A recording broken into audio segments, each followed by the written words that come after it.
هەڵبژارەکانی قوتابیان بۆ کۆتایی هێنان بە خوێندنی ئۆنلاین و درێژکردنەوەی ئەم ساڵی خوێندن چڵ کراوەتەوە. هەولێری پایتەخت بووە شانۆی ناڕەزایەتی قوتابیان و لەسەروی هەمووشیانەوە. قوتابیانی پۆلی 12 و داواکار بوون بە زووترین کات دۆخی خوێندن ئاسایی بکرێتەوە.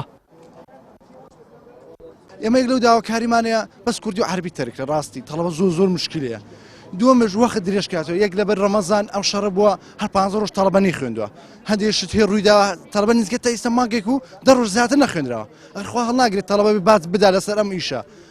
ئێمەش ئەوەندە داواکاریمان هەیە بەس وەختەکەمان بۆ درێژکرێتەوە کوردی و عەربیشمان بۆ تەرکرێت ئەو تەڵەبە دەریکانشمان هەموو ئەفعام کرێت و داخلکرێت.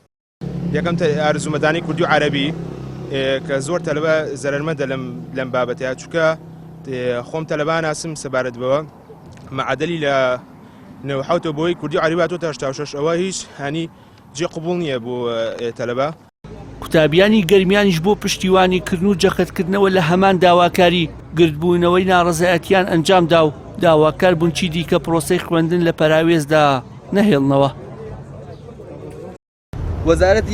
وەزارەت بڕیاری خوێندنی ئۆنلاینی دەرکردووە کە هەموو لە یەکدەزانین ڕێگەیەکی کردداری نییە و هەروەها ناکرێت دیژوڵەکانی خوێندن بکرێتەوە لە ئەگەری ڕوودانی هەر کارەساتێک.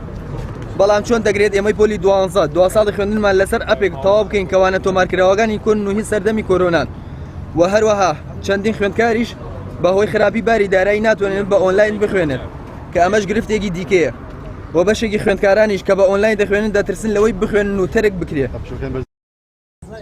قەزاکانی سەی سادق و شارەزووریش دەنگی ناڕەزایەتیان بەرز کردەوە و بۆ ئەو مەبەستە لە بەردەم پەروەردەی قەزاکانیان گربوونەوە لە بەرامبەردا بەڕێوەبەری پەروەردەی شارەزوور بەڵێنی بەرزکردنەوەی داواکاری قوتابیانی بۆ سەروی خۆی ڕاگەیاند.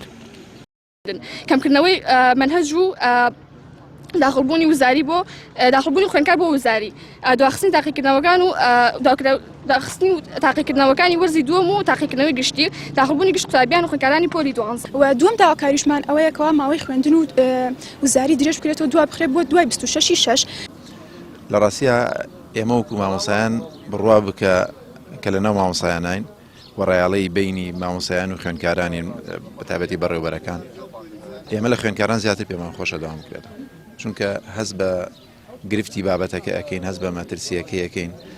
سپاس بۆ پەیام دیارەوە ئاگدارن ئەمڕۆ کۆمەڵێک لە خوێندکارانی خۆشەویست بە نوێنەری سەرجەم خوێندکارانی پۆلی 12 هاتونەتە بەردەم دیوانی پەروەردە.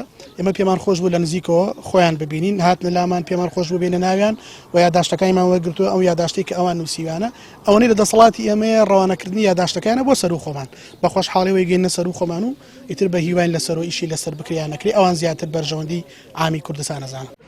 لەبەر مەترسیەکانی جەنگی ناوچەکە پرۆسەی خوێندن لە هەرێمی کوردستان بە ئۆنلاین کرا بەڵام کەم و کوڕەکانی پرۆسەکە و نەگونجاوی بەتایبەت بۆ قوتابیانی پۆلی 12 ئەو قوتابیانەی نیگەران کردووە.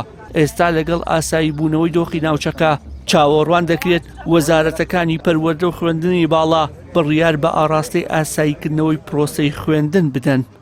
وشیار محەممەد کەناڵی ئاسمانی پەیام.